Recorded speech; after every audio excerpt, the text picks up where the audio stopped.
This episode of Scott Bromley's Internet Rabbit Hole is brought to you by Audible. On your mark. Get set.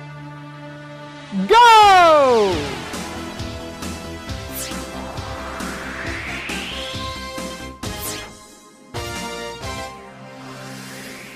This morning, I was chatting with fellow Rev3 Games host Anthony Carboni about how it sucks that kids these days don't have game shows on Nickelodeon, like Nick Arcade, Guts, Finders Keepers, Make the Grade, Think Fast, Get the Picture, and Figure It Out anymore.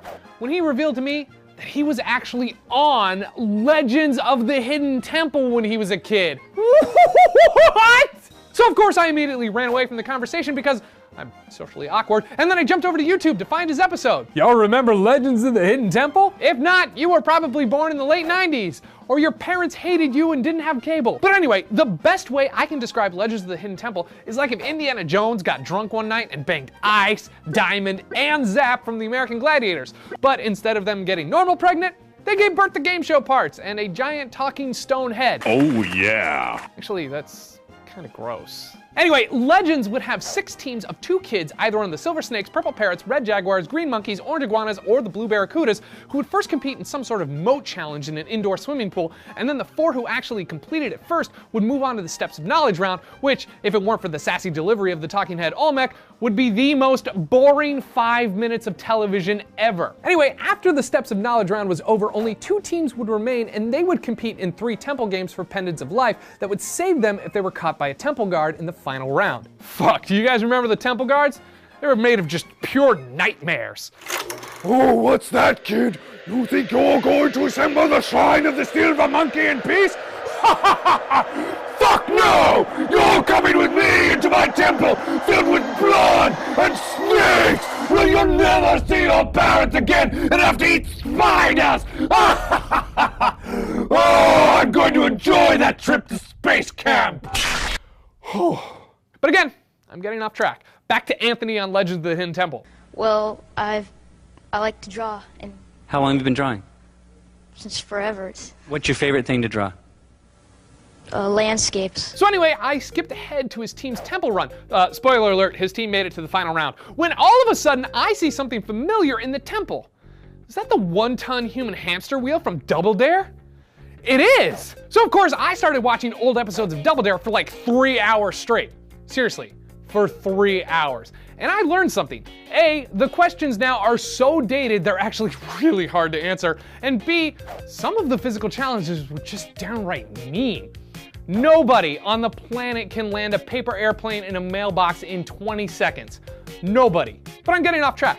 Back to Double Dare. So Double Dare itself wasn't all that original of an idea. See, the show was kind of a mixture of older game shows like Beat the Clock and the first game show ever broadcast on television, Truth or Consequences. So of course I went over to IMDb to read about those shows, where I learned that Truth or Consequences was once hosted by Bob Barker. Well anyway, both Beat the Clock and Truth or Consequences were produced by a guy named Mark Goodson.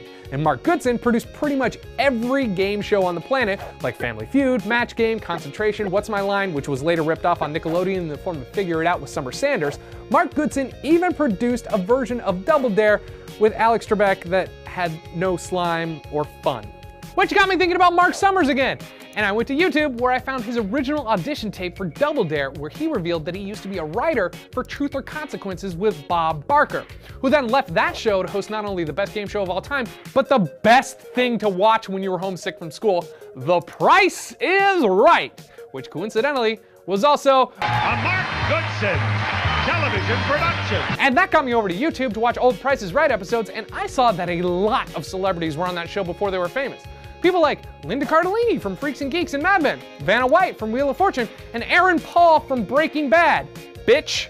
Even internet celebrities like iJustine have been on the show, and Sub-Z internet people, like this asshole.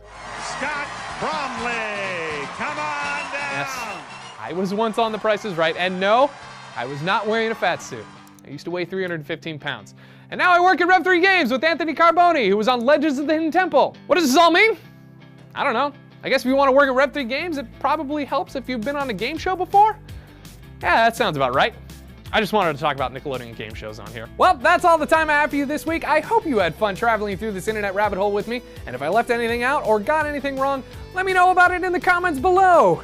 because you sure do love pointing those things out. And, as always, if you like this video, share it with your friends, and if you haven't already, please subscribe to the channel. Until next time, I'm Scott Brownlee saying, don't delete your internet history, or I will come over to your house, and you'll be all like, why are you here? And I'll be like, I want to talk to you about BJ Novak. And you'll be like, that guy from The Office? And I'll say, exactly! He has a brand new book out called One More Thing, Stories and Other Stories, and you can listen to it instead of reading it on Audible. Audible has over 150,000 titles to choose from that you can download anywhere, anytime, to any device. From fiction to nonfiction, bestsellers, and every category books come in. Plus, with their no-risk guarantee, if you hate the book you choose, you can swap it out for another one. No questions asked! Go to audible.com/internetrabbithole to get a 30-day free trial and a free audiobook download of your choosing. So go do it. You might just learn something about BJ Novak.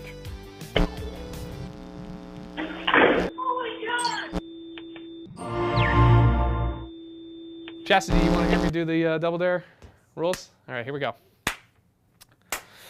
I'm going to ask you a question, and if you don't know the answer or think the other team doesn't have a clue, you can dare them to answer it for double the dollars. But be careful, because that team can always double dare you back for 4 times the amount, where you either have to answer the question or take the physical challenge. That's from memory. That's from memory. Can't do that with Funhouse, though.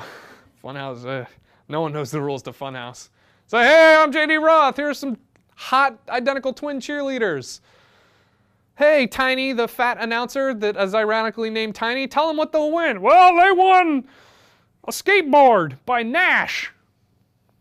Hated that show.